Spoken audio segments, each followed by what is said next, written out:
Mi nombre es Luis Diego Maní Schumacher, soy el presidente de APREFLOFAS, Asociación Preservacionista de Flora y Fauna Silvestre de Costa Rica. Ocupo en este momento la presidencia del Comité Mesoamericano de la UICN, la Unión Mundial de la Naturaleza.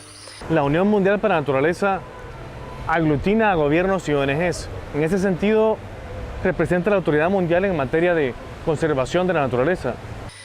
Nuestra organización promueve el ecoturismo responsable como una alternativa para la búsqueda de bienestar en las comunidades rurales.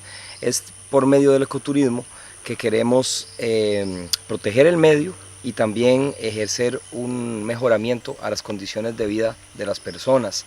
En Centroamérica pues estamos empezando a desarrollar diferentes empresas pequeñas en donde las comunidades se están viendo beneficiadas de una u otra manera.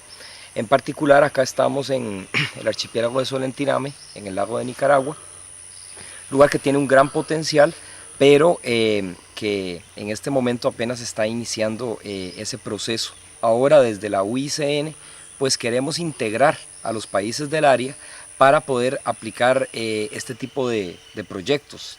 Sabemos que hay países que tienen un gran potencial, el caso de Nicaragua.